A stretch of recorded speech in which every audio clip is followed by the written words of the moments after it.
Chapter 26. Like snow in summer or rain in harvest, honor is not fitting for a fool. Like a fluttering sparrow or a darting swallow, an undeserved curse does not come to rest. A whip for the horse, a bridle for the donkey, and a rod for the backs of fools.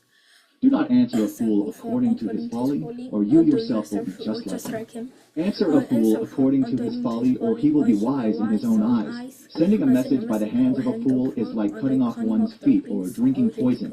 Like the useless legs of one who is lame is a proverb in the mouth of a fool. Like tying a stone in a sling is the giving of honor to a fool. Like a thorn bush in a drunkard's hand is a proverb in the mouth of a fool. Like an archer who wounds at random is one who hires a fool or any passerby. As a dog returns to its vomit, so fools repeat their folly. Do you see a person wise in their own eyes? There is more hope for a fool than for them. A sluggard says, "There's a lion in the road, a fierce lion roaming the streets." As a door turns on its hinges, so a sluggard turns on his bed. A sluggard buries his hand in the dish. He is too lazy to bring it back to his mouth. A sluggard is wiser in his own eyes than 7 people who answer discreetly. Like one who grabs a stray dog by the ears is someone who rushes into a quarrel not their own. Like a maniac shooting flaming arrows of death is one who deceives their neighbor and says, "I was only joking." Without wood, a fire goes out. Without a gossip, a quarrel dies down. As charcoal to embers and as wood to fire, so is a quarrelsome person for kindling strife. The words of a gossip are like choice morsels. They go down to the inmost parts.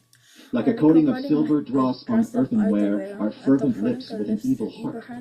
Enemies disguise themselves with their lips, but in their hearts they harbor deceit.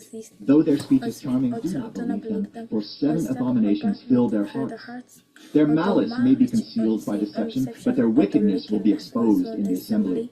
Whoever digs a pit will fall into it. If someone rolls a stone, it will roll back on them. A lying tongue hates those it hurts, and a flattering mouth works ruin. Chapter 27. Do not boast about tomorrow, for you do not know what a day may bring.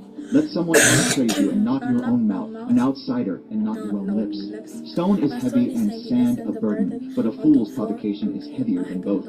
Anger is cruel and fury overwhelming, but who can stand before jealousy? Better is open rebuke than hidden love. Wounds from a friend can be trusted, but an enemy multiplies kisses. One who is full loathes honey from the comb, but to the hungry even what is bitter tastes sweet.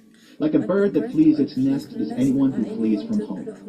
Perfume and incense bring joy to the heart, and the pleasantness of a friend springs from their heartfelt advice. Do not forsake your friend or a friend of your family, and do not go to your relative's house when disaster strikes you. Better a neighbor nearby than a relative far away. Be wise, my son, and bring joy to my heart. Then I can answer anyone who treats me with contempt. The prudent see danger and take refuge, but the simple keep going and pay the penalty. Take the garment of one who puts up security for a stranger. Hold it in pledge if it is done for an outsider. If anyone loudly blesses their neighbor early in the morning, it will be taken as a curse. A quarrelsome wife is like the dripping of a leaky roof in a rainstorm. Restraining her is like restraining the wind or grasping oil with the hand. As iron sharpens iron, so one person sharpens another. The one who guards a fig tree will eat its fruit, and whoever protects their master will be honored. As water reflects the face, so one's life reflects the heart. Death and destruction are never satisfied, and neither are human eyes. The crucible for silver and the furnace for gold, but people are tested by their praise. Though you grind a fool in a mortar, grinding them like grain with a pestle, you will not remove their folly from them. Be sure you know the condition of your flocks. Give careful attention to your herds, for riches do not endure forever, and a crown is not secure for all generations. When the hay is removed and new growth appears, and the grass from the hills is gathered in, the lambs will provide you with clothing, and the goats with the price of a field.